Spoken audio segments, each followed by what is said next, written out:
இந்த விழியம் மிக முக்கியமான விழியம். அதனால அனைவரும் இந்த விழியத்தை முழுசா பாருங்க. முக்கியமா சன்மார்க்க அன்பர்கள் எந்த ஒரு விருப்பு வெறுப்புமின்றி இந்த விழியத்தை பாருங்க.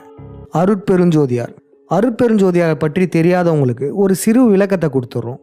அருட்பெருஞ்சோதியார் என்பவர் 1800களில் வாழ்ந்த ஞானி ஆவார். கருணீகர் பிள்ளை என்னும் சமுதாயத்தில் பிறந்த ஒரு தமிழர். இவருடைய புகழை பற்றி தெரிஞ்சுக்கணும்னா சத்தியஞான சபைக்கு போகலாம். அதுக்கு பக்கத்திலே மேட்டுக்குப்பம் சித்தி வளாகம் இருக்கு. அதுக்கப்புறம் சென்னையில பாத்தீங்கன்னா பொன்னேரியில அவங்களுடைய அம்மாவுடைய வீடு இருக்கு. அதுக்கப்புறம் சென்னையில உள்ள ஏழுகிணறு என்னும் பகுதியில அருட்பெருஞ்சோதியார் வாழ்ந்த வீடு இருக்கு. இவர் ஒரு ஞானின்னு சொல்லணும். ஆனா இவருக்கு ஒரு ஜீவ சமாதி இருக்கான்னு கேட்டா இல்ல. காரணம், அருட்பெருஞ்சோதியார் ஒளியுடன் கலந்துட்டாருன்னு சொல்றாங்க. தன் உடலுடன் சேர்ந்து ஒளியோடு கலந்துட்டாருன்றாங்க. மற்றொரு புறம் என்ன சொல்றாங்கன்னா, அருட்பெருஞ்சோதியாரை எரித்து கொன்னுட்டாங்க அப்படின்னு சொல்றாங்க. ஆனா ரெண்டு பக்கமும் வேலிடான ப்ரூஃப் எதுவுமே இல்லை. இப்ப அருட்பெருஞ்சோதியார் ஒளியுடன் கலந்துட்டாரு அப்படின்னு சொல்றவங்க என்ன சொல்றாங்கன்னா, பிரிட்டிஷ் ஆவணத்திலேயே இருக்குன்னு காட்டுறாங்க. டிஸ்அப்பியர்டுன்னு போட்டிருப்பாங்க. ஆனா அந்த ஆவணத்திலயுமே எந்த ஒரு ஆதாரமும் இல்லாம தான் சொல்லியிருப்பாங்க. அதுக்கப்புறம் எரிச்சு கொன்னுட்டாங்க அப்படின்னு சொல்லுவாங்க. இப்படி சொல்றதெல்லாம் ஒரு வாய்வழி செய்தியாவே கடத்தப்பட்டிருக்கு. ஆனா இந்த செய்திக்குமே எந்த ஒரு ஆதாரமும் இல்லை. இப்படி இருக்கையில 5ஆம் தமிழர் சங்கம் நம்ம 200 ஆண்டுகளுக்கு முன்பு வாழ்ந்த ஒரு மகானை சுற்றி பின்னப்பட்ட சதி வலைகளை அறுத்தெறிய போறோம். அருட்பெருஞ்சோதியாரின் ஆசியுடன் நம்மளுடைய இன்வெஸ்டிகேஷனை இப்ப தொடங்கலாம். அருட்பெருஞ்சோதியாரின் வாழ்க்கை வரலாறை பார்த்துடலாம். ராமலிங்க பிள்ளை என்னும் அருட்பெரும் ஜோதியார் 1823ஆம் ஆண்டு அக்டோபர் மாதம் 5ஆம் தேதி சிதம்பரம் அருகில் உள்ள மருதூர் என்னும் கிராமத்தில் பிறந்தார்.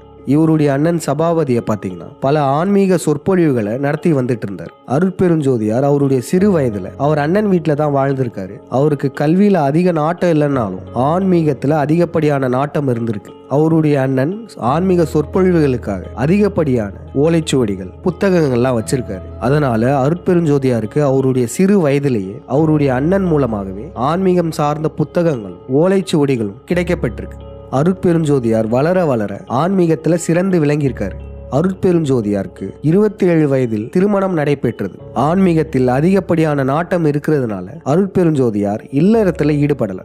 அருட்பெருஞ்சோதியாரின் வளர்ச்சிக்கு முற்றுமுழுதா தடையா இருந்தவர்கள் யாருன்னா இந்த யூத பிராமணர்கள். அவருடைய வாழ்நாள் முழுக்க அதிகப்படியான நெருக்கடிகளை இந்த யூத பிராமணர்கள் அவருக்கு கொடுத்தாங்க. அருட்பெருஞ்சோதியாருக்கு இந்த யூத பிராமணர்கள் கொடுத்த பிரச்சனைகள்ல ஒரு சில எடுத்துக்காட்டுகள் சொல்றோம் பாருங்க. ஆறுமுக நாவலர். இவர் சைவ நெறியை பின்பற்றுபவர். தமிழ்ல மிகவும் புலமை பெற்றவர். இவருக்கும் அருட்பெருஞ்சோதியாருக்கும் முரண்பாடு ஏற்பட்டுச்சு. அருட்பெருஞ்சோதியார் சொன்ன அருட்பாக்கள் எல்லாம் அவைகள் அருட்பாக்கள் இல்ல மருட்பாக்கள் அப்படின்லாம் சொன்னார். கடைசியில பாத்தீங்கன்னா இந்த பிரச்சனை கோர்ட்டு கேஸா மாறுச்சு. இந்த பிரச்சனைக்கு பின்னாடி இருந்து இவங்க 2 பேருக்குள்ளேயும் ட்விஸ்ட் மூட்டினவங்க இந்த யூத பிராமணர்கள் தான். அருட்பெருஞ்சோதியாரை பற்றி இல்லாத பொல்லாததெல்லாம் ஆறுமுக நாவலர் கிட்ட சொல்லிடுவாங்க. அவரு அருட்பா இல்ல மறுப்பான்னு சொன்னதை அருட்பெருஞ்சோதியார் கிட்ட வந்து சொல்லுவாங்க. அவங்க வேற யாரும் இல்ல, சிதம்பரம் கோயில் பிராமணர்கள். இப்படி இந்த பிராமணர்கள் மாறி மாறி ட்விஸ்ட் மூட்டிட்டு இருக்கும் போது ஒரு வாட்டி என்ன ஆச்சுன்னா, அருட்பெருஞ்சோதியார் சொல்லியிருக்காரு, ஆறுமுக நாவலரின் பெயர்லேயே நாவலர்னு இருக்கு பாத்தீங்களா, அதனாலதான் அவருடைய நா அலருது அப்படின்னு சொல்லியிருக்காரு. ஆறுமுக நாவலரை விமர்சிக்கும் விதமா நாகரிகமா தான் சொல்லியிருக்காரு. ஆனா இந்த யூத பிராமணர்கள் என்ன செஞ்சாங்கன்னா, அப்படியே ஆறுமுக நாவலர்கிட்ட போயிட்டு உங்களுடைய நாக்கு அறுத்துருவான்னு அருட்பெருஞ்சோதியார் சொல்லிட்டாரு அப்படின்னு சொல்லிட்டாங்க. அவரு கோர்ட்ல கேஸ் போட்டிருக்காரு. கடைசியில அந்த வழக்குமே தள்ளுபடி ஆயிடுச்சு. இந்த சம்பவம் அருட்பெருஞ்சோதியாரின் வாழ்க்கை வரலாறுல இடம்பெற்றிருக்கு. இந்த சம்பவத்தை பத்தி சன்மார்க்க அன்பர்கள் அனைவருக்குமே தெரிஞ்சிருக்கும். இந்த பிரச்சனை மூலமாக நமக்கு என்ன தெரிய வருதுன்னா, அருட்பெருஞ்சோதியாருக்கு அவர் வாழ்நாள் முழுக்க இந்த யூத பிராமணர்கள் தொல்லையாகவே இருந்திருக்காங்க. இன்னும் ஏன், அருட்பெருஞ்சோதியார் இந்த ஜோதி வழிபாட்டை உருவாக்குவதற்கு காரணமும் இந்த யூத பிராமணர்கள் தான். கோயிலுக்குள்ள இந்த சாதிகாரம் போகக்கூடாது, சாமியை பார்க்கக்கூடாது, தொடக்கூடாது, இது போன்ற பிராமண கருத்துக்களை எதிர்க்கிறதுக்காகவே அருட்பெருஞ்சோதியாரால் உருவாக்கப்பட்டது தான் இந்த ஜோதி வழிபாடு. இதன் மூலமாக நமக்கு என்ன தெரியுதுன்னா, அருட்பெருஞ்சோதியாருக்கு இந்த யூத பிராமணர்கள் வாழ்நாள் முழுக்க எதிரியாவே இருந்திருக்காங்க. மக்களை சாதி ஏற்றத்தாழ்வுகளா பிரிச்சிருக்காங்க. மதம் என்னும் பெயர்ல பல கட்டுக்கதைகளை திணிச்சிருக்காங்க. இதனாலதான் அருட்பெருஞ்சோதியார் ஒரு தனி மார்க்கத்தையே உருவாக்கினார். அதன் பெயர் சமரச வேத சன்மார்க்க சங்கம். காலப்போக்கில் அதன் பெயர் மாற்றப்பட்டிருக்கு. சமரச சுத்த சன்மார்க்க சங்கம்னு பெயர் மாற்றப்பட்டிருக்கு. சன்மார்க்கம் என்றால் நல் மார்க்கம். பிராமணர்களாலும் தெலுங்கர்களாலும் உருவாக்கப்பட்ட இந்த சாதிய ஏற்றத்தாழ்வுகள் இருந்த காலகட்டத்தில் தான் அருட்பெருஞ்சோதியாரால் சுத்த சன்மார்க்க சங்கம் உருவாக்கப்பட்டது. இந்த மார்க்கத்தில் சாதி மத பேதமின்றி யார் வேண்டுமானாலும் கடவுளை வழிபடலான்னு சொன்னார். அதற்குனே வடலூர்ல சத்திய ஞான சபையை ஸ்தாபித்தார். அவருடைய காலகட்டத்தில் பார்த்தீங்கன்னா இந்தியா முழுக்க அதிகப்படியான வறட்சியும் பஞ்சமும் நிலவுச்சு. மக்கள் பலருமே பசியும் பட்டினியில இறந்து போனாங்க. இதை பார்த்த அருட்பெருஞ்சோதியார் 1867 மக்களுடைய பசியை போக்குறதுக்கு அணையா அடுப்பை ஏற்றினார். அருட்பெருஞ்சோதியார் ஆன்மீகத்தில் மட்டும் இல்லாமல் மருத்துவம், ரசவாதம், கல்வெட்டுகள், ஓலைச்சுவடிகள் ஆராய்ச்சிகள் இது போன்ற துறைகள்லையுமே நன்கு தேர்ச்சி பெற்றிருந்தார். இவ்வளவு செஞ்சிருக்காருல. ஆனா இவருடைய வாழ்க்கையில மிகப்பெரிய மர்மம் இருக்கு. அது என்னதுன்னா இவருடைய மறைவு. இவர் 1874 ஜனவரி 30 தைப்பூசத்தன்று காணாமல் போய்விட்டார் என்ற தகவல் மட்டும்தான் இருக்கு. இதை பத்தி சன்மார்க்க அன்பர்கள் என்ன சொல்றாங்கன்னா, இவர் அருட்பெருஞ்சோதியுடன் கலந்துட்டாரு, இவருடைய உடலுடன் மறைஞ்சிட்டாருன்றாங்க. ஆனா இதுல மிகப்பெரிய மர்மம் இருக்கு. அந்த மர்மம் முடிச்சு அவிழ்க்கணும்னா அதற்கு முன்பு சிறிய சிறிய முடிச்சுகளை அவிழ்க்க வேண்டியது இருக்கு. அது என்னதுன்றதை நம்ம பார்க்கறதுக்கு முன்னாடி இன்னும் ஒரு வரலாறு நம்ம தெரிஞ்சுப்போம். அதுதான் யூதர்கள் தமிழர்களை வீழ்த்த நினைத்த வரலாறு. தமிழர்களின் செழிப்பான நிலத்தை கைப்பற்றவும் ஞானத்தில் சிறந்த தமிழ் இனத்தை வீழ்த்தவும் இந்த யூதர்கள் பல முறை முயற்சி செஞ்சிருக்காங்க. அதுல மிக முக்கியமானவைகள் பாத்தீங்கன்னா, சுமார் 7500 ஆண்டுகளுக்கு முன்பு நடத்தப்பட்ட ராவணிய போர். ராமன் எனும் யூதன் தமிழகத்தை கைப்பற்ற பார்த்தான், கடைசியில் தோற்று போனான். அதுக்கப்புறம் சுமார் 5000 ஆண்டுகளுக்கு முன்பு நடந்த மகாபாரத போர். சகுனி என்னும் யூதன் தமிழகத்தை கைப்பற்ற பார்த்தான், சகுனியும் தோற்று போனான். ஆனா அதற்கப்புறம் கிபி 3ஆம் நூற்றாண்டுல வந்தவன் தான் பரசுராமன். அருட்பெருஞ்சோதியாரை சுற்றி பின்னப்பட்ட இந்த மர்மம் முடிச்சு அவிழ்க்கணும்னா இந்த பரசுராமனின் வரலாறு தெரிஞ்சிருக்கணும். இப்ப நம்ம அந்த வரலாறை சுருக்கமா பார்த்துடலாம். கிபி 3ஆம் நூற்றாண்டு கலவர யுத்தம். இதை நிகழ்த்தியவன் யூத பிராமணனான பரசுராமன். யூதர்கள் தமிழர்களை வீழ்த்துறதுக்கு பல ஆயிரம் ஆண்டுகளாவே முயற்சி செஞ்சிருக்காங்க. ஆனா அதெல்லாம் தோற்று போன யூதர்கள் கிபி 3ஆம் நூற்றாண்டுல தான் தமிழர்களை வீழ்த்தினாங்க. நேரடியா போர் செய்து வீழ்த்தல, மறைமுகமா சூழ்ச்சி செய்துதான் வீழ்த்தினாங்க. இந்த யூத பிராமணனான பரசுராமன் தன் மனைவி மற்றும் தங்கையுமான துர்க்கையை கொண்டு மைசூர் அரசனை வீழ்த்தினான். மைசூர் அரசனை ஹனி டிராப் செய்து 9 நாள் உறவாடி 10வது நாள் மைசூர் அரசன் வீழ்த்தப்பட்டான். மைசூரை கைப்பற்றிய பரசுராமன் தமிழ்நாட்டில் அக்கி நோயை பரப்பினான். அந்த கொடிய நோயால் தமிழர்கள் பாதிச்சிருந்த நிலைமையில தமிழ்நாட்டை பாண்டியர்களிடமிருந்து கைப்பற்றினான் பரசுராமன் என்னும் யூத பிராமணன். இந்த யூத பிராமணர்கள் மோசஸை விட பரசுராமனை தான் அதிகப்படியா கொண்டாடி இருக்காங்க. காரணம், முதல்ல தமிழர்களை வீழ்த்தியவன். இந்த யூத பிராமணர்கள் பரசுராமனை எப்பயுமே முருகனோட ஒப்பிடுவாங்க. காரணம், முருகன் என்பவர் ஆசீவகத்தை தாபித்தவர், தமிழர்களின் முன்னேற்றத்திற்கு முழு முதற் காரணமா இருந்தார். ஆனா அந்த பரசுராமன் என்பவன் அதற்கு நேர் எதிரானவன். ஆசீவகத்தை அழித்தவன், பல ஆயிரம் சித்தர்களை கழுவேற்றி கொன்றவன். இதனால இந்த யூத பிராமணர்கள் முருகன் இருக்கும் இடமெல்லாம் பரசுராமனை நுழைச்சிருப்பாங்க. இந்த கொடூரமான வரலாற்றை மறைப்பதற்காக பரசுராமனை மகாவீரா மாத்தி வச்சிருப்பாங்க இந்த யூத பிராமணர்கள். ஜெயின மத மகாவீர் என்பவர் ஒரு கற்பனை மாந்தன், அகிம்சாவாதியான முருகனையும் பரசுராமனையும் கலந்த ஒரு பிம்பம். ஆனா அந்த மகாவீர் என்ன சொல்லுவாங்கன்னா, ஜெயின மதத்தை தாபித்தவர்னு சொல்லுவாங்க. அதாவது ஆசீவகம், அதனுடைய டூப்ளிகேட் வடிவம் ஜெயின மதம். ஆசீவகத்தை தாபித்தவர் முருகன், முருகனுடைய டூப்ளிகேட் தான் இந்த மகாவீர். பரசுராமனுடைய சிம்பாலிசமா கோடாரி வச்சிருப்பாங்க. பல படங்கள்லையுமே இந்த கோடாரி சிம்பாலிசத்தை நம்மளால பார்க்க முடியுது. படங்கள்ல மட்டும் இல்ல, மதங்கள்லையுமே பரசுராமனை திணிச்சிருப்பாங்க. ஜெயின மத மகாவீர், இந்து மத ஹயக்ரீவன், அப்புறம் இந்த நாய்க்குள்ளனான பரசுராமனை கிறிஸ்துவ மதத்திலையுமே திணிச்சிருப்பாங்க. அதுதான் செயின்ட் நைக்கோலஸ். செயின்ட் நைக்கோலஸ் என்பவன் பரசுராமன் தான். இதை 2 ஆண்டுகளுக்கு முன்பே முனைவர் திரு பாண்டினையா பல ஆதாரங்களுடன் நிரூபிட்டார். இப்போ இந்த பரசுராமனின் வரலாறை சுருக்கமாக பார்த்தோம். இப்போ நம்ம அருட்பெருஞ்சோதியாரை பற்றின இன்வெஸ்டிகேஷனை ஆரம்பிப்போம். முன்பே சொன்னது போல தான் அவருடைய மறைவு. இதுதான் அவருடைய வாழ்க்கையில் உள்ள பெரிய முடிச்சு. இந்த முடிச்சை அவிழ்க்கணும்னா இதற்கு முன்பு பல சிறிய முடிச்சுகளை அவிழ்க்க வேண்டியது இருக்கு.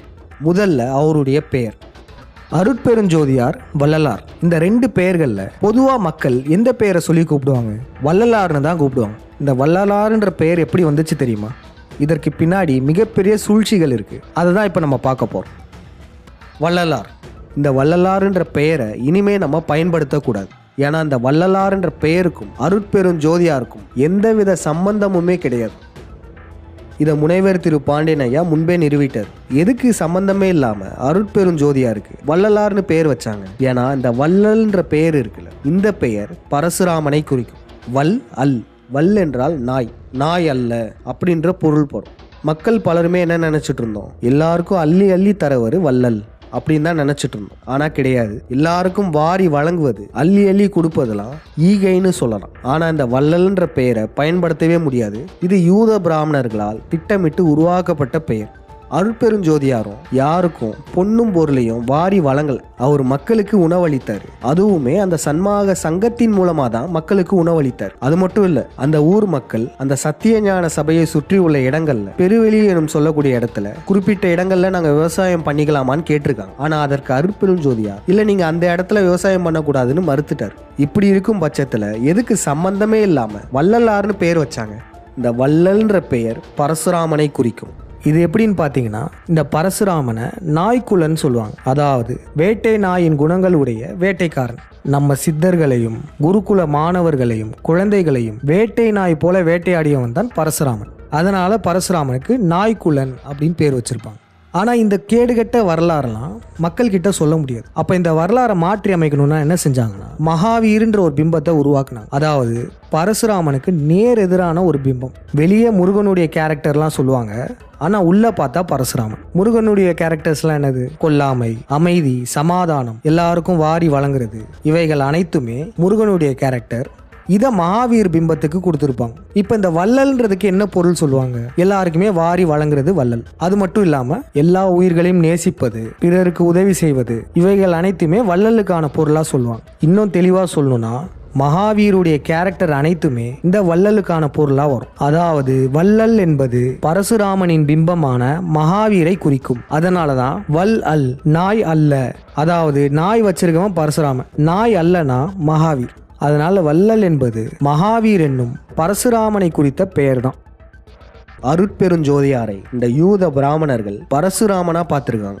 முன்பே சொன்னோம்ல, முருகன் இருக்கும் இடமெல்லாம் அங்க பரசுராமனை நுழைச்சிருவாங்க. அதுபோல முருகனின் தன்மைகள் கொண்ட அருட்பெருஞ்சோதியாரையும் பரசுராமனா பார்க்க வச்சிருக்காங்க. அதுதான் இந்த மகாவீர் பிம்பம். முருகன் பரசுராமன் கலந்த ஒரு பிம்பம். இதனால தான் அருட்பெருஞ்சோதியாருக்கு சம்பந்தமே இல்லாம வள்ளலார் என்னும் பெயர் வைக்கப்பட்டது. இந்த வள்ளலார் என்ற பெயருக்கும் அருட்பெருஞ்சோதியாருக்கும் எந்தவித தொடர்பும் இல்லை. அருட்பெருஞ்சோதியாரே அவர் தன்னை வள்ளலார்னு எங்கேயுமே பதிவு பண்ணல. ஒவ்வொரு பாடல்களுக்கு கீழேயுமே அவர் சிதம்பர ராமலிங்கம் தான் பதிவு பண்ணியிருப்பார். அருட்பெருஞ்சோதியார் எந்த ஒரு இடத்துலையுமே வள்ளலார்னு பயன்படுத்தினதே கிடையாது. வள்ளல் என்னும் பெயருக்கு தமிழில் இந்த பிண்டாரிகள் சொல்ற பொருள் கிடையவே கிடையாது. வள்ளல் என்பது பரசுராமனையே குறிக்கும். அதனால இந்த விடயம் தெரியாதவர்கள் இன்றிலிருந்து வள்ளலார்னு கூப்பிடவே கூடாது. ராமலிங்கம் பிள்ளைன்னு கூப்பிடலாம். ஆனா அதுலயுமே ராமன் இருக்கிறதுனால நம்ம அருட்பெருஞ்சோதியார் என்று சொல்வதே மிகவும் பொருத்தமான ஒன்றாகும். ராமன் என்ற பெயருமே முருகனுடைய அரமான் எனும் பெயரிலிருந்து தான் உருவாக்கப்பட்டது. இந்த பெயரை யூதர்கள் பயன்படுத்திக்கிறாங்க. இதை பற்றி நம்ம பின்வரும் விடயங்கள்ல பார்த்துருவோம். இப்போதைக்கு நமக்கு என்ன தெரிய வருதுன்னா, இனிமே நம்ம வள்ளலார் என்னும் பெயரை பயன்படுத்தக்கூடாது, அருட்பெருஞ்சோதியார் என்றே அழைக்க வேண்டும். இப்போ நம்ம இன்வெஸ்டிகேஷனுடைய அடுத்த கட்டத்துக்கு நகர போறோம்.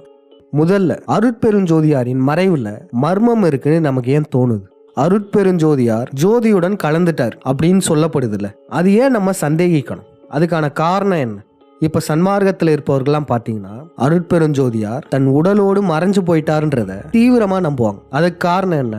அதற்கான காரணம் அவரே சொல்லிட்டு போயிருக்காருப்பா. திருவருட்பாக்கல அவரே பல இடங்கள்ல சொல்லியிருக்காரு அப்படின்னு சொல்லுவாங்க. அவரே சொல்லிட்டு போயிருக்காரு, அவர் உண்மையிலே செஞ்சு காமிச்சிருக்காரு, அதனால நாங்க நம்புறோம் அப்படின்னு சொல்லுவாங்க. இப்படி இருக்கையில நமக்கு மட்டும் ஏன் சந்தேகம் வருது? நமக்கு சந்தேகம் வர்றதுக்கான காரணமும் இந்த சன்மார்க்க அன்பர்கள் தான். அது என்ன தெரியுமா? அருட்பெருஞ்சோதியார் எல்லாத்தையும் வெளிப்படையா சொல்லிட்டு போயிருக்காரு. ஜீவகாருண்யம் இருந்தால்தான் உடலோடு சேர்ந்து மறைய முடியும், ஜோதியுடன் கலக்க முடியும், உடம்பை எப்படி சுத்த தேகமா மாத்துறதுன்னு பல இடங்கள்ல சொல்லிட்டு போயிருக்காரு. அதாவது வெளிப்படையா எல்லாத்தையுமே சொல்லிட்டு போயிருக்காரு. இவருக்கு மேல வேற யாராலையும் இதை சிம்பிளா சொல்லவே முடியாது. அவ்வளவுக்கு அவ்வளோ மக்களுக்கு புரியும் வண்ணம் ரொம்பவே எளிமையா வெளிப்படைத்தன்மையா சொல்லிட்டு போயிருக்காரு. நமக்கு என்ன சந்தேகம்னா, இவ்வளவு சொல்லிட்டு போன அருட்பெருஞ்சோதியார் மறைஞ்சிட்டாருன்றீங்களா? தன் உடலோடன் சேர்ந்து மறைந்தாரு அப்படின்னு சொல்றீங்க. அவருக்கு அப்புறம் ஏன் யாரும் இன்னும் மறையல? அவர் எல்லாத்தையும் வெளிப்படையா சொல்லிட்டு போயிருக்காரு. ஆனாலும் அவருக்கு அப்புறம் ஏன் யாருமே ஜோதியுடன் கலக்கல? என்ன காரணம்? 2 காரணம் இருக்கலாம். ஒன்னு, அருட்பெருஞ்சோதியார் சொன்னதை சன்மார்க்க அன்பர்கள் செய்யாம இருக்கலாம். இன்னொன்னு, அருட்பெருஞ்சோதியார் தவறா சொல்லியிருக்கலாம். அருட்பெருஞ்சோதியாருக்கு அப்புறம் 3 நூற்றாண்டுகள் கடந்தாச்சு.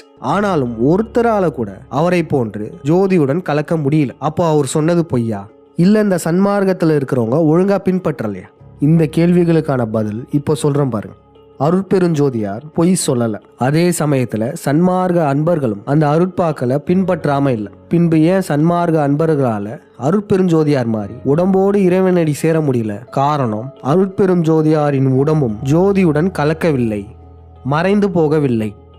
அருட்பெருஞ்சோதியார் எழுதிய அருட்பாக்கல்ல இடைச்சேர்கல்கள் நடந்துட்டு இருக்கு. பல பொய்களை திணித்துள்ளார்கள். அதுல ஒண்ணுதான் இந்த உடம்பை ஜோதியாக மாற்றுவது. இப்ப இந்த திருவருட்பாக்கல்ல இடைச்சேர்கல்கள் நடந்திருக்குன்னு ஒரு எடுத்துக்காட்டு சொல்றோம் பாருங்க. அருட்பெருஞ்சோதியாரின் கொடி என்ன நிறத்துல இருக்கு? கொடியை 3ஆ பிரிச்சு அதுல ஒரு பங்கு மஞ்சள் நிறமும் மிச்ச 2 பங்கு வெள்ளை நிறத்திலயும் இருக்கு. இதற்கு அருட்பெருஞ்சோதியார் ஒரு விளக்கம் கொடுத்திருக்காருன்னு எழுதி வச்சிருக்காங்க. அருட்பெருஞ்சோதியாரின் பேருபதேசத்துல எழுதப்பட்டிருக்கு. என்ன சொல்லியிருக்காங்க பாருங்க. நமது நாபி முதல் புருவ மத்தி ஈராக ஒரு நாடி இருக்கிறது. அந்த நாடி நுனியில் புருவ மத்தியின் உட்புறத்தில் ஒரு சவ்வு தொங்குகிறது. அதன் அடிப்புறம் வெள்ளை வர்ணம், மேற்புறம் மஞ்சள் வர்ணம். அஜவ்வின் கீழ் ஓர் நரம்பு ஏறவும் இறங்கவும் இருக்கிறது. இக்கொடி நம் அனுபவத்தின் கண் விளங்கும். இந்த அடையாளத்தை குறிக்கிறதுக்கு தான் இந்த கொடிக்கு மஞ்சளும் வெள்ளையும் நிறம் கொடுத்தோன்னு சொல்றாங்க. ஆனா உண்மை என்ன தெரியுமா? இது முற்றிலும் பொய். நம்மளுடைய தலையில அப்படி எந்த ஒரு சவுமே கிடையாது. நம்ம உடம்புல ஏதாச்சும் குறைபாடுகள் ஏற்பட்டால்தான் மஞ்சள் நிற ஜவ்வோ சதையோ உருவாகும். மற்றபடி நம்ம தலைக்குள்ள மஞ்சள் நிறத்துல எந்த ஒரு ஜவ்வுமே இருக்காது. மருத்துவத்துறையில இருக்கிறவங்க இதை பத்தி இப்ப தெளிவா சொல்லுவாங்க பாருங்க. அதாவது அந்த மஞ்சள் நிறத்தில் இருக்கிறத பற்றி சொல்லணும் அப்படின்னா, அது பிரெயினில் வர இப்போ ஒரு ஆக்சிடென்ட்னால வர இரத்த கசிவு 6 நாட்கள் எடுத்துக்கிறது 2 வாரங்களாக இருக்கும். அப்படி இருக்கும்போது அது கலர் மாறி மாறி மஞ்சள் நிறத்தில் தெரியும். ஒன்று. இரண்டாவது, மூளையில் வர இரத்த குழாயோட ஏதாவது பிரச்சனைகள் அது சரியாகும் போதோ இல்லை அதனால் பின்விளைவுனாலோ அது மாதிரி இருக்கும். இல்லை இறுதியாக மூளையில் வர கேன்சர் கட்டினாலேயும் அது மாதிரி வரலாம். ஸோ இதெல்லாம் தான் அடிப்படையான காரணங்கள். அந்த எல்லோ கலர்ன்றது கான்செப்ட். எல்லோ கலர்ல எங்கேயுமே கிடையாது. ரெட்டு ஒயிட்டு இந்த மாதிரி தான் அதோட தன்மையை பொறுத்து அந்த கலர் சேஞ்சஸ் ஆகுது. ஸோ இல்லை பிலிருபின் லெவல் ஜாஸ்தி ஆச்சுன்னா, நம்ம உடம்புல பிலிருபினோட செக்ரிகேஷன் ரொம்ப ஜாஸ்தி ஆச்சுன்னா அங்கே பிளட் அந்த எல்லோயிஷ் கலர் மாறும். அது என்னன்னா ஜாண்டிஸ். அதுதான் நம்ம ஜாண்டிஸ்ன்னு சொல்கிறோம். ஸோ அது ஆல்மோஸ்ட் எல்லாமே அதான். அந்த எல்லோயிஷாக ஆகுதுன்னா அது டேமேஜ் ரிசர்ச் இல்லை, அந்த இடத்துல ஏதோ ஒரு லெவலுக்கு அதிகமாகறதுனால, அந்த பிலிருபின் வேல்யூ அதிகமாகறதுனால அந்த எல்லோயிஷ் அது ஜாண்டிஸ். ஆனால் பிரெயினில் எனக்கு தெரிஞ்சு அப்படி ஒன்றும் இல்லை. பிரெயினில் எல்லோயிஷ் கலர் ஆகிறதுக்கு அதாவது என்ன சொல்றாங்கன்னா, இயல்பாக நம்ம உடம்புக்குள்ள மஞ்சள் நிறத்துல ஒரு ஜவ்வோ சதையோ இருக்காது. ஏதாச்சும் அடிபட்டாலோ இல்ல ஒரு டியூமர் உருவாகினாலோ அந்த இடத்துல உள்ள சதை மஞ்சளா மாற ஆரம்பிக்கும். மற்றபடி நம்மளுடைய தலையில எந்த ஒரு இடத்துலயுமே மஞ்சள் நிறத்துல ஜவ்வோ சதையோ கிடையவே கிடையாது. இப்ப இதை பாத்தீங்கன்னா அருட்பெருஞ்சோதியார் சொன்னார்னு சொல்றாங்க. உண்மையில் இந்த விளக்கத்தை அருட்பெருஞ்சோதியார் கொடுக்கவே இல்லை. இது மிகப்பெரிய இடைச்சேர்கள்ல ஒண்ணு. ஏன் இப்படி செய்யணும்? ஏன் இது போன்ற நிறங்களை மாற்றணும்? இதனால என்ன நடக்க போகுது அப்படின்னு உங்களுக்கு ஒரு கேள்வி எழும். காரணம் என்னதுன்னா, இந்த மஞ்சள் நிறம் என்பது பிராமண கைக்கூலிகளான வடுகர்களை குறிக்கும். முக்கியமா மஞ்சள் நிறம் பரசுராமனை குறிக்கும். பரசுராமன் தமிழ்நாட்டில் இருந்த தங்கத்தெல்லாம் கொள்ளையடிச்சவன். அதனால அவனுடைய நிறம் மஞ்சள். அதை வைத்துதான் இந்த வடுகர்களுக்கான நிறம் மஞ்சளா மாறுச்சு. இந்த மஞ்சள் நிறம் என்பது பரசுராமனை குறித்து தெலுங்கர்களின் ஒரு சிம்பாலிசம். இதை தூக்கிட்டு அருட்பெருஞ்சோதியாருக்கு வச்சிருக்காங்க. காரணம் நம்ம முன்பே சொன்னது போலதான், அருட்பெருஞ்சோதியார இந்த பிண்டாரிகள், இந்த யூத பிராமணர்கள் மகாவீரா பார்த்திருக்காங்க. அதனாலேயே இந்த மஞ்சள் நிறத்தை அவருடைய கொடியில திணிச்சிருக்காங்க. உண்மையாகவே அருட்பெருஞ்சோதியார் மஞ்சள் நிற சிம்பாலிசம் சொல்லியிருந்தாருன்னா இவருடைய உடையிலையுமே ஏதாச்சும் அது மாதிரி போட்டிருக்கலாம்ல. ஒரு மஞ்சள் துண்டு அணிவிச்சிருக்கலாம், மஞ்சள் நிறத்துல ஏதாவது ஒரு குறியீடு போட்டிருக்கலாம், புருவ மத்தியில மஞ்சள் நிறத்துல ஒரு சந்தனம் கூட வச்சிருக்கலாம். வச்சுட்டு நான் இதுக்காக தான் வச்சேன்னு சொல்லியிருக்கலாம். ஆனா அப்படியெல்லாம் எதுவுமே செய்யல. உண்மையில் அவருடைய கொடி என்ன நிறத்துல இருக்கணும்னா அகக்கண்ணை குறிக்கும், ஞானத்தை குறிக்கும், வெள்ளை நிறத்துல இருக்கணும். இல்லனா மேல வெள்ளை நிறம், கீழே பச்சை நிறத்திலே இருக்கலாம். இந்த பச்சை நிறம் பயிர்களை குறிக்கும். அருட்பெருஞ்சோதியார் மக்களுக்கு உணவளிச்சதை குறிக்கும். வாடிய பயிரை கண்ட போதெல்லாம் வாடினேன்னு சொல்லியிருந்தார்ல, அதனால இந்த நிறத்துல வேணா கொடி இருக்கலாமே தவிர எக்காரணத்தை கொண்டும் இங்க மஞ்சள் நிறம் வரதுக்கான தேவையே இல்லை. இப்போ உங்களுக்கு எல்லாம் புரிஞ்சிருக்கும் அருட்பெருஞ்சோதியார் சொன்னாருன்னு இந்த யூத பிராமணர்களே பல இடைச்சேர்கள்கள் செஞ்சிருக்காங்க. அதுல ஒண்ணுதான் இந்த கொடியின் நிறம். இந்த நிறமானது வடுக பரசுராமனுடைய சிம்பாலிசம். இதை உறுதிப்படுத்தும் விதமா ஒரு விடயத்தை சொல்றோம் பாருங்க. அருட்பெருஞ்சோதியாரை பற்றி ஆய்வு செய்வதற்காக சென்னையில இருக்கிற அவர் வாழ்ந்த வீட்டுக்கு போனோம். 7 கிணறுன்ற பகுதியில் வீராசாமி தெருவில் அவர் வாழ்ந்திருக்கார். 2 வயசுலேயே அவரை கூட்டிட்டு இங்க வந்திருக்காங்க. அந்த வீட்டின் உரிமையாளர் என்ன சொல்றாருன்னா, அருட்பெருஞ்சோதியார் வாழ்ந்தபடியே அந்த வீடு இருக்கு, நாங்க எதையுமே மாத்தல அப்படின்னு சொல்றாரு. ஆனா அங்க பார்த்தோம்னா ஆரிய வந்தேரியான ராமனுடைய புகைப்படம், சகுனி நரசிம்மனுடைய புகைப்படம்லாம் இருந்துச்சு. அந்த வீடு முழுக்க முழுக்க மஞ்சள் நிறத்தாலையும் வெள்ளை நிறத்தாலையும் பெயிண்ட் அடிச்சிருந்தாங்க. அந்த வீட்டோட தண்ணி டேங்க் முதற்கொண்டும் மஞ்சள் நிறத்துல இருந்துச்சு. அதுக்கப்புறம் தான் நமக்கு ஒரு பெரிய உண்மை தெரிய வந்தது. அருட்பெருஞ்சோதியார் வாழ்ந்த அந்த வீடு தெலுங்கர்களின் கட்டுப்பாட்டில் இருந்திருக்கு. அருட்பெருஞ்சோதியாருக்கு அப்புறம் ஒரு நாயுடு தான் அந்த வீட்டை வாங்கியிருக்காங்க. அவருடைய பேரனால தான் இப்போ அந்த வீட்டை பார்த்துட்டு இருக்காரு. நமக்கு இந்த வீடு இருக்கும் பகுதியை பார்த்து நமக்கு ஒரு சந்தேகம் எழுந்ததுங்க. இந்த வீடு இருக்கும் பகுதி பார்த்தீங்கன்னா தெலுங்கர்கள் அதிகமாக வாழ்ந்த பகுதி. இந்த பகுதியின் பெயர் 7 கிணறு. அதே போல அருட்பெருஞ்சோதியார் என்பவர் 7 திரைகளை சொன்னவர், அதாவது 7 ஆசிவக நிறங்களை சொன்னவர். அது எப்படி 7 ஆசிவக நிறங்களை சொன்னவர் சரியா 7 கிணறுன்ற பகுதியில் தங்கி இருந்தாரு? 7 கிணறு அங்கே வந்து சப்ளை ஆகும். பின்னாடி 1.5 வயசுல வந்தது 7 கிணறு பகுதியில். 31 வயசுல சொன்னது 7 திரை பற்றி சொல்கிறேன். ஆமாம் ஆமாம். அப்போ இது வந்தபோதே 7 கிணறு. இது ஒரு கோஇன்சிடென்ஸா இருக்க வாய்ப்பு இருக்கு. ஆனா நமக்கு எங்க சந்தேகம் வந்துச்சுன்னா, அருட்பெருஞ்சோதியார் சிதம்பரம் பக்கத்துல இருக்கிற மருதூர்ல பிறந்தார். அவர் பிறந்த கொஞ்ச நாள்லயே அவருடைய தந்தை காலமானார். அதற்கப்புறம் அவருடைய தாயார் வீட்டுக்கு வந்தார். அவருடைய தாயார் வீடு எங்கன்னு பாத்தீங்கன்னா பொன்னேரி. அங்க வந்து தங்கியிருக்காங்க. ஆனா அருட்பெருஞ்சோதியாருக்கு 2 வயது இருக்கும்போது சரியா இந்த 7 கிணறுன்ற இடத்துக்கு வந்திருக்காங்க. இந்த வீட்டுல தங்கியிருக்காங்க. நமக்கு என்ன கேள்வினா, எதுக்கு பொன்னேரியிலிருந்து 7 கிணறுன்ற இடத்துக்கு வரணும்? இங்கேதான் நமக்கு சந்தேகம் எழுந்தது. இங்க எதுவும் இந்த பிண்டாரிகளின் சூழ்ச்சி இருக்குமோ? இதை நம்ம தெரிஞ்சுக்கிறதுக்கு இந்த 7 கிணறை பத்தி நம்ம தெரிஞ்சுக்க பார்த்தோம். அந்த 7 கிணறுகளின் வரலாற்றை தேடி பார்த்தோம். மெட்ராஸ்ல முதல்ல கொண்டு வரப்பட்ட வாட்டர் சப்ளை திட்டம் அந்த 7 கிணறுகள் தான். இதுல என்ன இருக்க போகுதுன்னு நீங்க கேட்கலாம். இதுல என்னன்னா, அந்த இடத்துல 7 கிணறுகள் இல்லை, 10 கிணறுகள் தோண்டப்பட்டிருக்கு. ஆனா அது இப்போ வரையும் நம்ம 7 கிணறுகள் தான் சொல்லிட்டு இருக்கோம். கேட்டால் என்ன சொல்கிறாங்கன்னா, தோண்டின 10 கிணறுல 3 கிணறுகளில் தண்ணி இல்லை, அதனால 7 கிணறுன்னு சொல்கிறோன்னு சொல்கிறாங்க. இங்கே தான் இந்த பிண்டாரிகளின் எண் விளையாட்டை நம்ம பார்க்கணும். இந்த யூத பிராமணர்கள் சும்மாலாம் 7ன்ற எண்ணெல்லாம் சூஸ் பண்ணியிருக்க மாட்டாங்க. இந்த 7ன்றதை யாரை குறிக்கும்னா, முருகனின் ஆசிவகத்தை குறிக்கும். 7 சப்தகனிகள், 7 சக்கரங்கள், இதெல்லாம் கண்டுபிடிச்சது முருகன் தானே. ஆனால் இந்த பிண்டாரிகள் பக்கம் பார்த்தீங்கன்னா ஆசிவகத்தை அழித்த பரசுராமனை குறிக்கும். அதனால இந்த 7 கிணறுகளை பற்றி இன்னும் டீப்பா தேட ஆரம்பிச்சோம். நமக்கான விடை கிடைச்சது.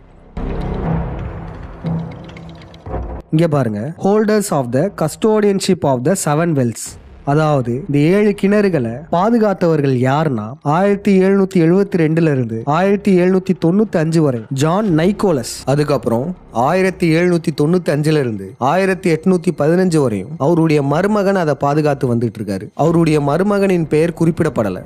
அதுக்கப்புறம் பாருங்களேன், 1815 இருந்து 1858 வரை பாதுகாத்தவரின் பெயர் சில்வெஸ்டர் ஜோசப் நைக்கோலஸ்.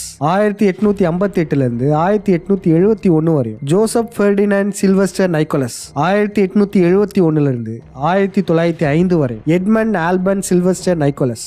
1905 இருந்து 1925 வரை எவ்லின் சில்வெஸ்டர் சென்ட் ஆர்மன் நைக்கோலஸ். பாத்தீங்களா, தலைமுறையாக அந்த 7 கிணறுகளை பாதுகாத்தவர்களின் பெயரை பார்த்தீங்களா? நைக்கோலஸ் என்பது நாய்க்குள்ளனான பரசுராமனின் பெயர். சாதாரண அந்த 7 கிணறுகளை ஒரு குடும்பத்தை தலைமுறையா பாதுகாக்க வச்சிருக்காங்கன்னா இது சும்மாலாம் இல்லை, சடங்குக்காக தான். இப்பதான் நமக்கு புரியுது, அருட்பெருஞ்சோதியாரை 2 வயதிலேயே இந்த 7 கிணறு பகுதிக்கு கூட்டிட்டு வந்தது இந்த பிண்டாரிகளின் ஏற்பாடு தான். அதனாலதான் பொன்னேரியிலிருந்து சம்பந்தமே இல்லாத இந்த 7 கிணறு பகுதிக்கு அருட்பெருஞ்சோதியார் 2 வயதுல கொண்டு வரப்பட்டார். ஆனா அருட்பெருஞ்சோதியார் 1858 தெரிஞ்சோ தெரியாமலோ அந்த இடத்தை விட்டு வெளியே வந்துட்டார். இந்த பிண்டாரிகள் அருட்பெருஞ்சோதியாருக்கு அவருடைய வாழ்நாள் முழுக்க நெருக்கடிகள் கொடுத்திருக்காங்க. அது மட்டும் இல்லாம இவருடைய சிறு வயதிலிருந்து இவரை தன் கட்டுப்பாட்டுல வச்சிருக்கிறதுக்கு பல முயற்சிகளை செஞ்சிருக்காங்க. அருட்பெருஞ்சோதியார் சிதம்பரம் கோயிலுக்குள்ள போறது கூட பல பிரச்சனைகளை கொடுத்துருக்காங்க. இங்கே தாங்க நமக்கு ஒரு சந்தேகம் எழுது. அருட்பெருஞ்சோதியாருக்கு வாழ்நாள் முழுக்க பிரச்சனைகள் கொடுத்தாங்கல்ல. அருட்பெருஞ்சோதியார் எழுதுனதுலாம் அருட்பாக்கள் இல்லை, மருட்பாக்கள், அதெல்லாம் வேஸ்ட் அப்படின்னு சொல்ல வச்சாங்க. வாழ்நாள் முழுக்க அருட்பெருஞ்சோதியாரை எதிர்த்தாங்க இந்த யூத பிராமணர்கள். ஆனா அவருடைய மறைவை மட்டும் ஏன் கேள்வி கேட்காம இருக்காங்க? அவர் ஜோதியுடன் கலந்தார்னு சொன்னதை இதனால் வரையும் ஒரு யூத பிராமணன் கூட மறுக்கலையே. ஏன்? வாழ்நாள் முழுக்க எதிர்த்த யூத பிராமணர்கள் இதை மட்டும் ஏன் எதிர்க்காம அமைதியா இருக்காங்க? இன்று வரையும் எந்த ஒரு யூத பிராமணனும் இதை பற்றி வாய் திறக்க மாட்டானே, ஏன்? காரணம் தெரியலல. இன்னும் கொஞ்ச நேரத்துல தெரிஞ்சிடும். இப்போ அடுத்து நம்ம அருட்பெருஞ்சோதியார் செஞ்ச அற்புதங்களை பற்றி பார்க்க போகிறோம். அருட்பெருஞ்சோதியார் ஒரு ஞானியாகவே வாழ்ந்திருக்காரு. பல அற்புதங்களை நிகழ்த்தியிருக்கார். சித்த மருத்துவம், ரசவாதம், ஹீலிங் பவர், இது போன்ற பல சித்துக்கள் அவருக்கு இருக்கு. அருட்பெருஞ்சோதியார் பல அற்புதங்களை செஞ்சிருந்தாலும் ஒரு சில அற்புதங்கள் ஓவர் எக்ஸாகரேஷனா சொல்லியிருப்பாங்க. அதாவது ஒரு சில கட்டுக்கதைகளையுமே நுழைச்சிருக்காங்க. அது லாஜிக்கலாகவும் இருக்கவே இருக்காது. இப்போ ஒரு சில எடுத்துக்காட்டுகள் சொல்றோம் பாருங்க. அருட்பெருஞ்சோதியார் அவருடைய சிறு வயதிலேயே கண்ணாடியில் முருகனை கண்டார். இது ஒரு அற்புதம் தான். இது உண்மையா பொய்யா? இது உண்மைதாங்க. எப்படின்னா, கண்ணாடி தவம்னு ஒன்று இருக்கு. அந்த கண்ணாடி தவம் எப்படி முறையா செய்யறதுன்னா நம்ம மனம் விழியங்கள்ல பார்த்துருவோம். இப்போ இங்க சுருக்கமா சொல்லிடுறோம். நம்ம உடம்பை காட்டக்கூடிய ஒரு பெரிய கண்ணாடி, அதுக்கு முன்னாடி நம்ம உட்காந்துக்கணும். அங்க நம்ம கண்ணை சிமிட்டாம நம்ம நெற்றி பொட்டை பார்க்கணும். இப்படி நம்ம கண் சிமிட்டாம நெற்றி பொட்டை பார்க்கும்போது என்ன நடக்கும்னா, நம்மளுடைய மனம் அமைதியாகும். ஏன்னா நம்ம கண்ணுக்கும் மனதுக்கும் நெருங்கிய தொடர்பு இருக்கு. அப்படி நம்ம அந்த கண்ணாடியை உற்று பார்க்கும்போது ஒரு கட்டத்தில் நம் மனதில் உள்ள எண்ண அலைகள்லாம் குறைய ஆரம்பிக்கும். ஆழ்நிலையில இருப்போம். அப்ப என்ன நடக்கும்னா, நம்ம ஆழ்மன பதிவுகள் இருக்குல்ல, அந்த பதிவுகள் நமக்கு எதிரே இருக்கிற அந்த கண்ணாடியில நமக்கு தெரிய ஆரம்பிக்கும். இப்போ ஒரு சிலருடைய பெற்றோர்கள் தவறி போயிருப்பாங்கல்ல, அவங்க மேல அதிகப்படியான பாசத்துல இருந்து அது அவங்களுடைய ஆழ்மன பதிவா இருந்துச்சுன்னா அந்த கண்ணாடியை பார்த்துட்டு இருக்கும்போது அந்த ஆழ்ந்த நிலையில அவங்களுடைய பெற்றோரின் முகம் அந்த கண்ணாடியில தெரிய வரும். இன்னும் ஒரு சிலருக்கு என்ன நடக்கும்னா, ஒரு சில அகோரமான காட்சிகளும் பேய்கள் போன்ற முகங்களும் அந்த கண்ணாடியில தெரியும். அதாவது அவங்க முகமே கொடூரமா மாறி நிற்கும். இதுவுமே அவங்களுடைய ஆழ்மன பதிவு தான். அவங்க ஆழ்மனதில் உள்ள பயத்தின் வெளிப்பாடு தான். இப்படிதான் அருட்பெருஞ்சோதியாருக்கும் அவருடைய ஆழ்மன பதிவான முருகனின் உருவம் கண்ணாடியில தெரிஞ்சிருக்கு. இந்த கண்ணாடி தவத்தை யார் வேண்டுமானாலும் முயற்சி செய்யலாம். ஒரு நிலையில எல்லாராலையும் இப்படி பார்க்க முடியும். இது நம்ம ஆழ்மனதின் வெளிப்பாடு தான். இப்போ இன்னொரு விடயம் பாருங்க. வேட்டை வளம் ஜமீன்தார் வீட்டுக்கு அருட்பெருஞ்சோதியாரை அழைச்சிட்டு போயிருக்காங்க. அந்த ஜமீன்தாருக்கு 2 மனைவிகள்னு சொல்றாங்க. அந்த மனைவிகளுக்கு உள்ள பிரச்சனையை யாராலையும் தீர்க்க முடியல. ஆனா இவர் போய் இவருடைய மருத்துவ முறையில தீர்த்து வச்சு வந்திருக்காரு. இப்ப உங்களுக்கு இது பார்க்கும்போது நார்மலா தானே தெரியும். இது இவரால் செஞ்சிருக்க முடியும் தான் நீங்க நினைப்பீங்க. இது இவரால் செஞ்சிருக்க முடியும் தான், மருத்துவ முறைகளால் குணப்படுத்தியிருக்க முடியும். ஆனா இந்த சம்பவத்துல ஒரு மிகப்பெரிய சிம்பாலிசம் இருக்கு. அதை இன்னும் கொஞ்ச நேரத்தில் நம்ம பார்த்துடலாம். அப்புறம் அடுத்து பாருங்க, இந்த வடுக பன்றிசாலன் அருட்பெருஞ்சோதியாரின் அற்புதங்களை சொல்லுவோம். அந்த அற்புதங்களை பார்ப்போம் வாங்கலாம். எப்பவுமே வள்ளலார் வந்து தன்னோட தியானத்தில் வந்து நல்ல அடுப்பு மாதிரி அந்த சைடில் அடுப்புலாம் இருக்க இடத்துல அந்த எரிஞ்சிக்கிட்டு இருக்க அடுப்புக்கு நடுவில் போய் உட்காந்துக்கிட்டு தியானம் பண்ணிட்டு இருக்காரு. கதவு இருந்திருக்கு, இந்த 2 பக்கமும் அடுப்பு இருந்திருக்கு. அதை தெரியாமல் வெளியிலேருந்து வந்தவர் என்ன பண்ணுறாரு, டக்குனு கதவை திறந்துடுறாரு. திறந்தோடனே அந்த அடுப்பு தவறி அந்த அடுப்புடைய கறிக்கட்டிகள் வந்து வள்ளலார் மீது விழுந்துருதான். வள்ளலார் மீது விழுந்தோடனே ஐயோன்னு பதறிட்டு போய் என்ன பண்ணுறாரு, பதற்றத்தோட டக்குன்னு அதை வந்து வள்ளலாரோட உடம்புல இருந்து அந்த கங்குகளை வந்து எடுக்கிறாரு. எடுக்கும்போது இவரோட கையெல்லாம் வந்து வெந்து போகுது. அவரோட உடம்புல எரிஞ்சிட்டு இருக்குமேன்னு சொல்லி பதற்றத்தில் எடுத்து போடுறாரு. கடைசியில் பார்த்தா அவருடைய நூல் ஆடை கூட எரியான். அதே போல் ஒரு முறை வந்து அவர் நடந்து போயிட்டு இருக்கும்போது மழை பெஞ்சுதான். கூட வந்து எல்லாரும் தொப்பரையாக நினைச்சிட்டாங்களாம். வள்ளலாரோட உடம்புல மழையே படலையாம், நினையவே இல்லையா. எப்படி வள்ளலாரோட உடம்பு நினையல? ஆச்சரியம் தான். உண்மையான மெய்ஞானம் அடைந்தவர்களோட உடல் நினையாது. இது உண்மையா பொய்யா? இதை நம்ம எப்படி தெரியுமா கண்டுபிடிக்கலாம்? ரொம்பவே சிம்பிள்ங்க. ஒருத்தர் அவருடைய உடம்பை சுத்த தேகமா மாற்ற முடியும்.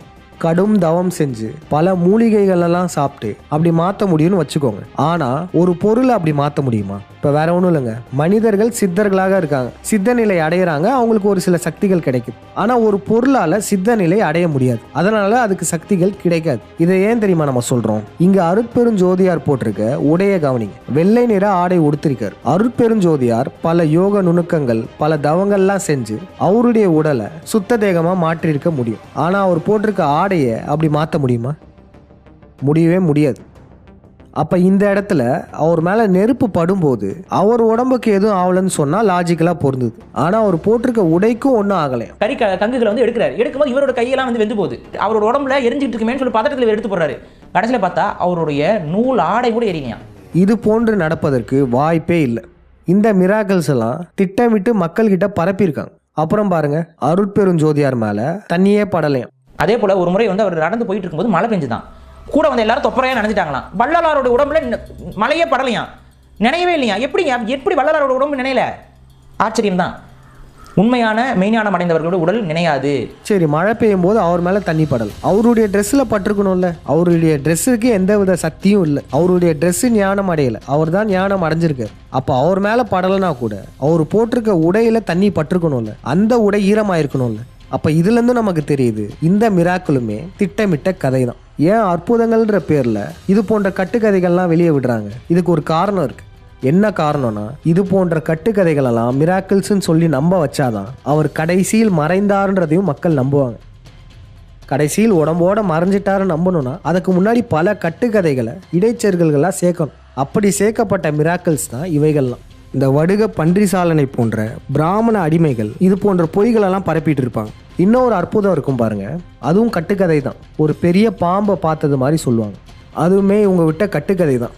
அது என்னன்னு சொல்கிறோம் பாருங்க. அருட்பெருஞ்சோதியார் அவருடைய கடைசி காலங்களில் வடலூர் சத்தியஞான சபையில் இல்லாமல் அதற்கு பக்கத்தில் மேட்டுக்குப்போன்ற ஒரு ஊருக்கு போயிருக்காரு. அந்த ஊரில் சில நாட்கள் கடும் தவங்கள் இருந்திருக்காரு. அதாவது மேட்டுக்குப்போன்ற ஒரு கிராமத்தில் ஒரு அறை இருந்திருக்கு. அவருடைய சீடர்கள் எல்லாம் வெளியே பூட்டிக்க சொல்லுவாராம். அந்த அறைக்குள்ள ஒரு 7 நாள் உணவு இல்லாமல் இருந்துட்டு வருவாராம். மீண்டும் மீண்டும் அது மாதிரி செஞ்சிருக்காரு. அது வேற ஒன்றும் இல்லை, ஹைபர்னேட்டிங் ஸ்டேஜ்னு நம்ம சொல்லுவோம்.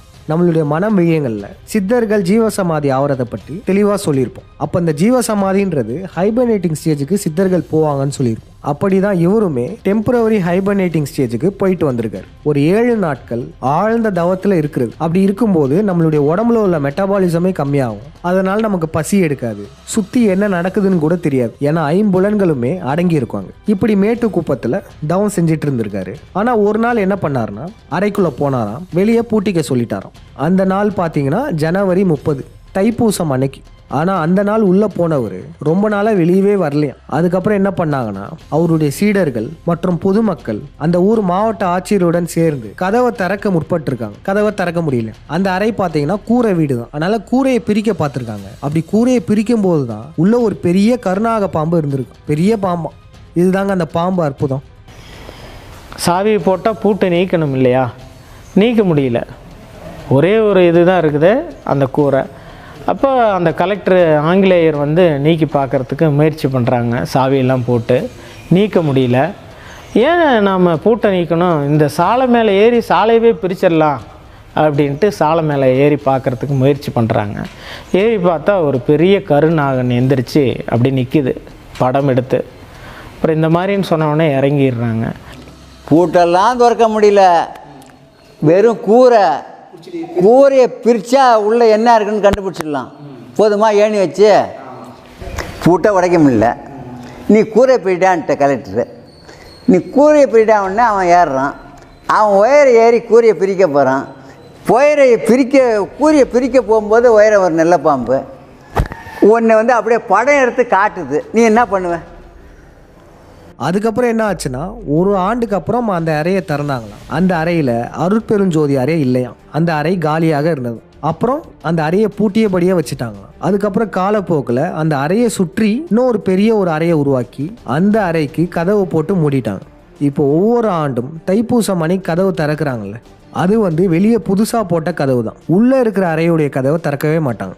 இதுதான் அருட்பெருஞ்சோதியார் மறைந்த வரலாறு. இதை அருட்பெருஞ்சோதியாருடைய நெருங்கிய சீடரான தொழுவூர் வேலாயுத முதலியார் அவர் தியோசாபிக்கல் சொசைட்டிக்கு வாக்கு மூலமாகவே கொடுத்துருக்காரு. அப்போ உண்மையாக இருக்க வாய்ப்பு இருக்கோ? உண்மையாக மறைஞ்சிட்டாரா? வாய்ப்பு இல்லை. ஏன்னா இங்கே நீங்கள் நல்லா கவனித்து பாருங்கள். அவர் மறைந்த தேதி ஜனவரி 30ஆம் தேதி, பரசுராமனை குறித்த தேதி. அது மட்டும் இல்லை, அன்னைக்கு தைப்பூசம். இப்போ இவங்க சொன்னதில் ஒரு மிகப்பெரிய பிழை இருக்கு பாருங்களேன். அருட்பெருஞ்சோதியார் ஜனவரி 30ஆம் தேதி தைப்பூசம் அன்று உடலுடன் மறைந்தார் அப்படின்னு தானே சொல்கிறாங்க. ஜனவரி 30ஆம் தேதி தான் மறைந்தார்ன்றதுக்கு என்ன ஆதாரம் இருக்குது? ஜனவரி 30ஆம் தேதி அறைக்குள்ளே போனார். அது மாதிரி பல முறை அறைக்குள்ளே போயிருக்கார். 7 நாள் 10 நாள் அங்கே தவம் செஞ்சுட்டு வெளியே வந்திருக்கார். அதே போல தான் இப்பயும் போயிருக்கார். அப்படி இருக்கையில் எப்படி உள்ளே போன அன்னைக்கே மறைஞ்சிட்டாருன்னு சொல்கிறாங்க? ஏன் அடுத்த நாள் மறைஞ்சிருக்க கூடாதா? இல்லை ஒரு வாரம் தவம் செஞ்சுட்டு மறைஞ்சிருக்க கூடாதா? அது எப்படி தைப்பூசத்தன்று மறைந்தார்னு சொல்கிறாங்க? மறைந்தது யாரும் பார்க்கல. ஏன் அன்னைக்கு மறைந்தார்னு சொல்றாங்கன்னா, அருட்பெருஞ்சோதியாரை முருகனாகவும் பரசுராமனாகவும் பார்க்கிறாங்க. அதாவது மகாவீர் பிம்பமாக பார்க்கிறாங்க. அதனால இந்த நாள் இந்த பிண்டாரிகளால் தேர்ந்தெடுக்கப்பட்ட நாள். இன்னும் சொல்ல போனோம்னா இந்த நாள்ல தான் அருட்பெருஞ்சோதியார் கொலை செய்யப்பட்டார். இதை இந்த பிண்டாரிகளே சந்திரமுகி படத்துல தெள்ளந்தெளிவா காமிச்சிருப்பாங்க. இந்த சந்திரமுகி படத்தை 2 ஆண்டுகளுக்கு முன்பே முனைவர் திரு பாண்டியனையா டீகோட் செஞ்சு வெளியிட்டார். அவர் டீகோட் செஞ்ச அந்த பகுதியை இப்போ போட்டு காமிக்கிறோம் பாருங்க. தமிழரின் வரலாறு மொத்தத்தையும் அழித்தவர்கள் யூத பிராமணர்கள்தான். அதனால் தமிழரின் முழு வரலாறும் அவர்களுக்கு மட்டும்தான் தெரியும். அந்த தமிழரின் வரலாற்றை அவர்கள் ஓலைச்சுவடிகளுக்கு பதிலாக செலுலாய்டு பிலிம்களில் பரிபாஷையில் எழுதுவதை வழக்கமாக கொண்டுள்ளனர். துர்காவாகிய சந்திரமுகியை ஆசை நாயகியாக வைத்திருக்கும் வேட்டைராஜா என்பது பரசுராமன் தான். இவன் பரசுராமன் தான் என்பதை குறிக்கும் அடையாளங்கள்: 1. வேட்டையராஜா நாய்களோடு வருவது. 2. இவன் யூதன் என்பதை குறிக்கும் கருப்பு ஆடை. கதையின் இறுதியில் பரசுராமன் தன்னைப் போலவே கொடிய மரணத்தை தழுவியதைக் கண்டு சந்திரமுகியின் ஆன்மா சாந்தி அடைந்து அந்த அரண்மனையை விட்டு வெளியேறியதாக காண்பிக்கப்படுகிறது. மேலும் பரசுராமனாகிய யூதனை குறிக்கும் 30 அடி ராஜநாகம் இறுதியில் அரண்மனையை விட்டு வெளியேறுவதும் ஒரு மறைமுகச் செய்தியை சொல்கிறது. இந்த கதையில் சரவணன் என்ற பாத்திர பெயரை ரஜினிகாந்த் ஏற்றுள்ளார். இது ஜெயின மதத்தின் தோற்றுனரான மகாவீர் என்ற கற்பனை மாந்தனின் பாத்திரம்தான். முருகனின் ஆசீவக எச்சங்களை கைப்பற்றவென்றே ஜெயினம் உருவாக்கப்பட்டதால் அதன் தோற்றுனராக கதைக்கப்படும் கற்பனை மாந்தனான மகாவீர் முருகனின் குணங்களை கொண்டவனாகத்தானே இருக்க வேண்டும்.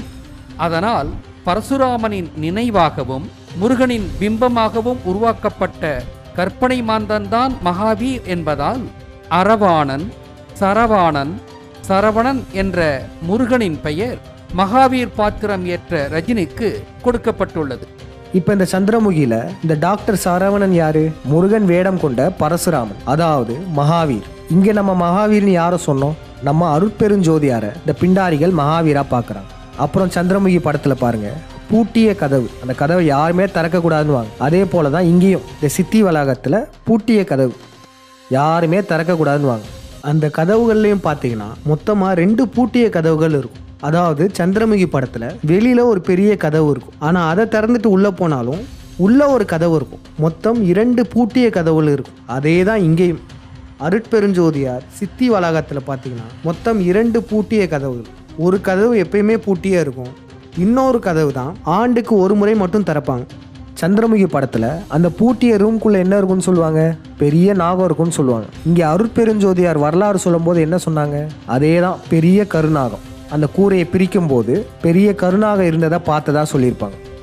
அப்படின்ட்டு சாலை மேலே ஏறி பார்க்குறதுக்கு முயற்சி பண்ணுறாங்க.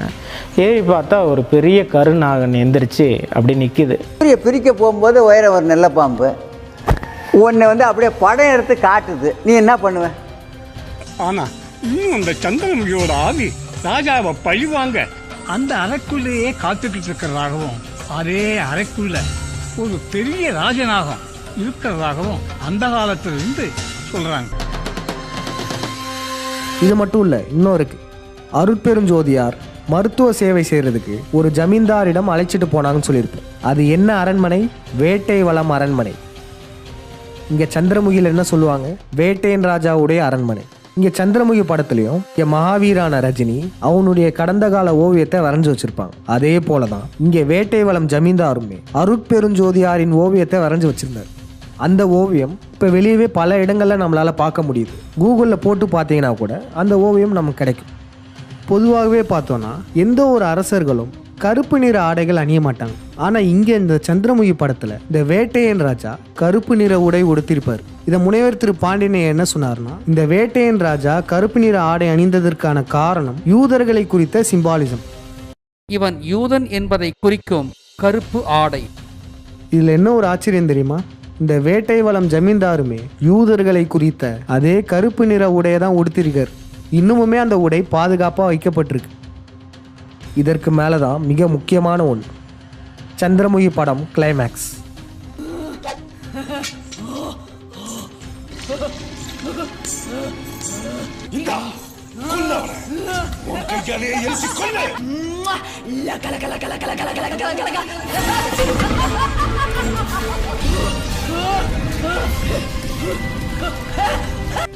இப்படிதான் அருட்பெருஞ்சோதியாரும் எரித்து கொல்லப்பட்டார். இப்போ உங்களில் ஒரு சிலர் யோசிக்கலாம், இதெல்லாம் சரி, ஆனா இங்க அருட்பெருஞ்சோதியாரை தான் எரிச்சு கொன்னாங்கன்னு எப்படி நம்மளால சொல்ல முடியும் அப்படின்னு ஒரு சிலர் கேட்கலாம். இங்க அருட்பெருஞ்சோதியாரின் மரணத்தை சொல்லக்கூடிய படம் தான் இந்த சந்திரமுகி படம். அதை எப்படி நம்ம உறுதியா சொல்றோன்றதை இப்ப பாருங்களேன். அப்ப இவர் மாடியில இருந்து கீழே இறங்கி வந்தாரே, ஞாபகம் இருக்கா? அன்னைக்கு நான் இவர் முகத்துல ஒரு தேஜஸ பார்த்தேன். இந்த சீன்ல சாமியார் என்ன சொல்றாரு? அன்னைக்கு நான் இவர் முகத்துல ஒரு தேஜஸ பார்த்தேன். அப்ப இவனுங்க என்ன காமிப்பானுங்கன்னா, ரஜினியோட கண்ணில் ஒரு ஒளியை காமிப்பாங்க. இந்த ஒளின்றது என்ன சிம்பாலிசம்னா, அருட்பெருஞ்சோதியாரால் சொல்லப்பட்ட அந்த ஜோதி தான். ஒளியும் நெருப்பும் சேர்ந்தது தான் அந்த ஜோதி.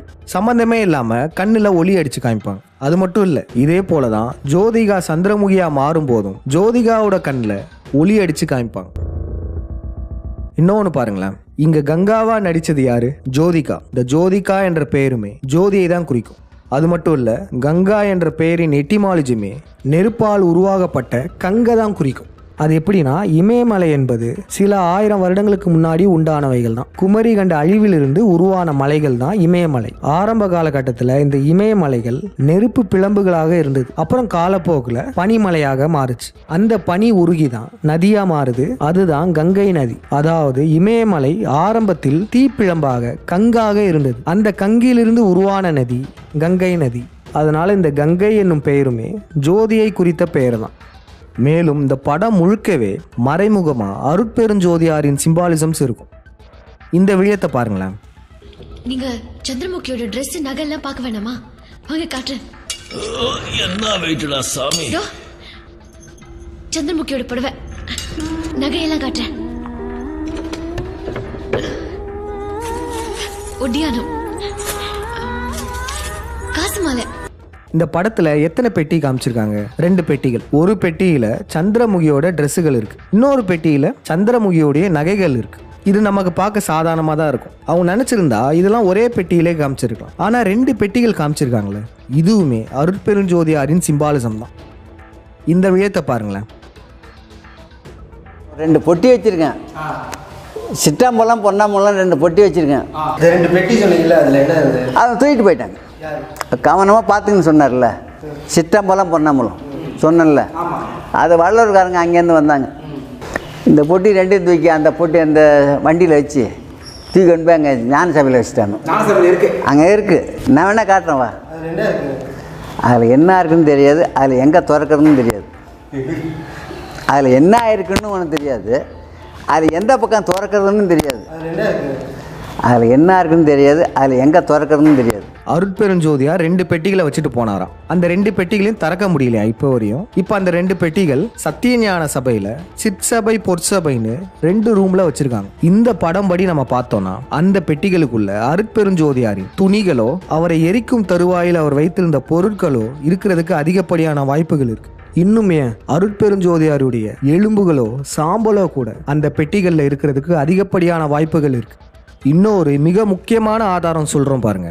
2005 சந்திரமுகி படம் வெளியாகி வெற்றி நடை போட்டுட்டு இருக்கும்போது நடிகர் ரஜினி எங்க தெரியுமா போயிருக்காரு? இமயமலையில வள்ளலார் ஜோதி ஏற்றி வைக்க போயிருக்காரு. 2005 ஏப்ரல்ல படம் ரிலீஸ் ஆகுது. 200 நாட்கள்லாம் தியேட்டர்ல ஓடி இருக்கு. சந்திரமுகி படம் வெற்றி அடைஞ்ச கையோட நடிகர் ரஜினி இமயமலையில வள்ளலார் ஜோதி ஏற்றி வைக்க போயிருக்காரு. அதாவது ரஜினி அங்க சீஃப் கெஸ்டா போயிருக்காரு. இந்த ஆதாரம் மூலமாகவும் நமக்கு தெள்ளந்தெளிவா தெரிஞ்சிருச்சு, சந்திரமுகி படம் என்பது அருட்பெருஞ்சோதியாரின் இறப்பை கூறும் படம் தான். அருட்பெருஞ்சோதியார் மேட்டுக்குப்பம் போனதே இந்த பிண்டாரிகளின் ஏற்பாடு தான். ஏங்க, அவர் கடினப்பட்டு வடலூர்ல சத்தியஞான சபை கட்டியிருக்காரு. அப்போ அவர் கடைசியா மறையணும்னா எந்த இடத்துல மறைஞ்சிருக்கணும்? சத்தியஞான சபையில தானே மறைஞ்சிருக்கணும். அது ஏன் சம்பந்தமே இல்லாம மேட்டுக்குப்பத்தில் போய் மறைஞ்சாரு? காரணம், அருட்பெருஞ்சோதியாரை அவர் இடத்துல வச்சு கொல்ல முடியாது. அதனால தான் இந்த யூத பிராமணர்கள் மேட்டுக்குப்பத்துக்கு வரவழைச்சிருக்காங்க.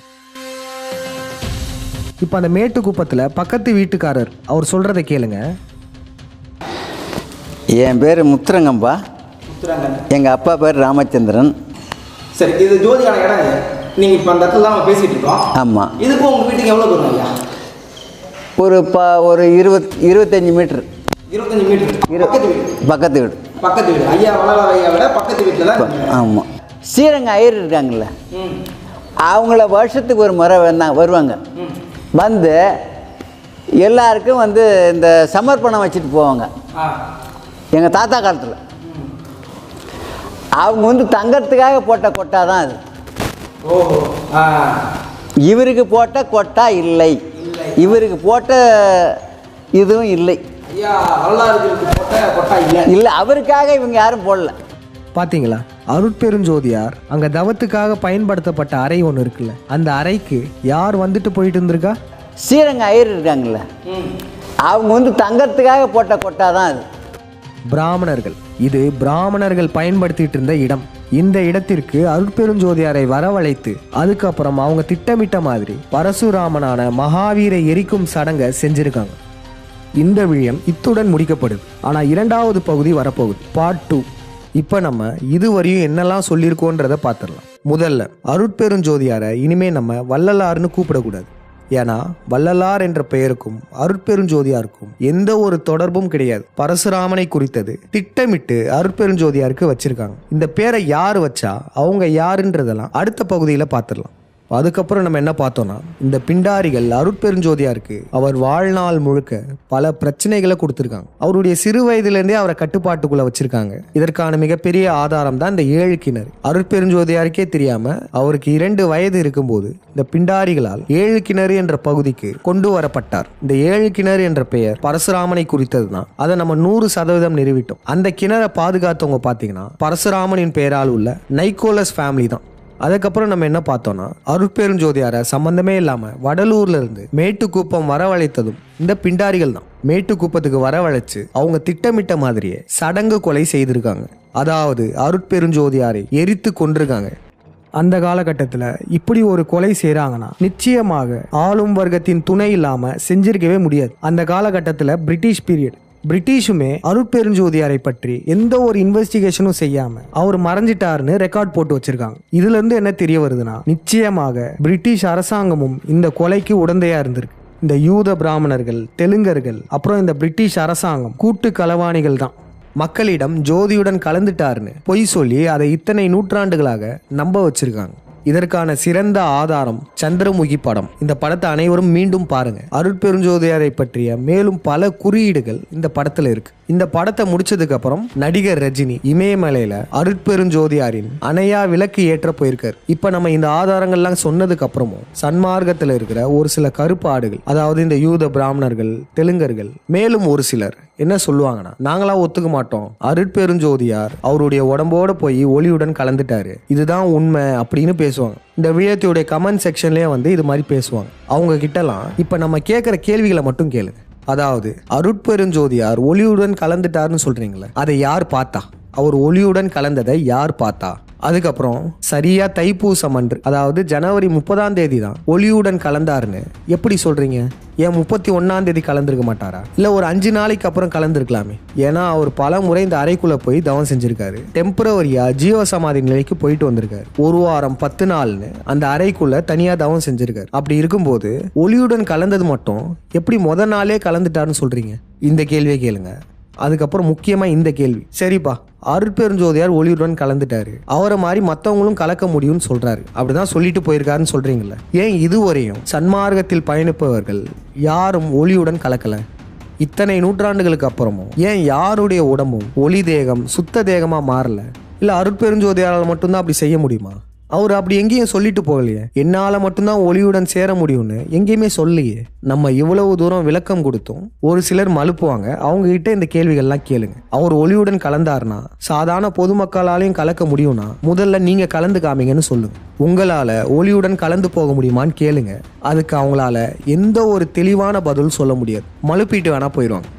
அருட்பெருஞ்சோதியாரை இந்த யூத பிராமணர்களும் வடுகர்களும் சேர்ந்து தான் சூழ்ச்சியில கொன்னாங்க. அவர் எரித்து கொல்லப்பட்டாலும் அவருடைய ஆன்மா இன்று வரையும் நம்முடன் இருக்கு. அவர் ஞானியாக வாழ்ந்திருக்காரு. அவர் கடைசியா ஜீவசமாதி அடையலனா கூட அவருடைய 5 புலன்களையும் அடக்கி டெம்பரவரியா சமாதி நிலை தவம் செஞ்சிருக்காரு. ஆன்மீக ஆற்றல் மிக்க அருட்பெருஞ்சோதியார் இன்றளவும் அவருடைய ஆன்மா உயிர்ப்புடன் இருக்கு. அருட்பெருஞ்சோதியாரின் ஆன்மாவின் அருளால் தான் இவ்வளவு உண்மைகளுமே வெளிவந்திருக்கு. தெளிந்த மனதுடன் அருட்பெருஞ்சோதியாரை வணங்கும் போது நிச்சயமாக அவரின் ஆன்மாவை நாம் அனைவருமே உணரலாம். இந்த விழயத்துடைய 2வது பகுதி பார்ட் 2. அந்த விழயத்திலையுமே பல உண்மைகள் வெளிவர இருக்கு. இந்த பிண்டாரிகள் அருட்பெருஞ்சோதியாரை ஏன் இப்படி சடங்கு செஞ்சு கொள்ளணும், இதற்கு காரணம் என்ன, அருட்பெருஞ்சோதியார் கூட இருந்தே குழி பறிச்சவங்க யாரு, அப்புறம் மேலும் பல உண்மைகள் பார்ட் 2 விழயத்துல வெளிவரும். அது மட்டும் இல்ல, இப்ப சமீபத்திலையும் சத்தியஞான சபையில ஒரு பிரச்சனை போயிட்டு இருக்கு. அந்த பிரச்சனைக்கு காரணமும் இந்த ஆரியமும் திராவிடமும் தான். இந்த யூத பிராமணர்களின் சதி தான் அந்த பிரச்சனைகளுக்கு காரணம்.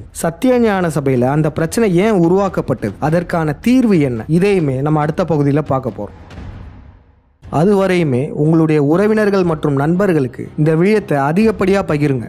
ஒய் பிராமின்ஸ் கில்டு வள்ளலார், இந்த கேள்வி மக்கள் மத்தியிலே எழணும். கேள்விகள் எழுந்தாலே பதில்கள் கிடைக்கப்படும். இதை தான் அருட்பெருஞ்சோதியாருமே சொல்லியிருக்காரு. விசாரம் செய்யுங்கள், தனியாகவோ குழுவாகவோ அமர்ந்து கேள்விகள் கேட்டு பாருங்க, நிச்சயமாக ஏதோ ஒரு வழியில பதில்கள் கிடைக்கும். மீண்டும் அடுத்த விழயத்தில் சந்திப்போம். நன்றி, வணக்கம்.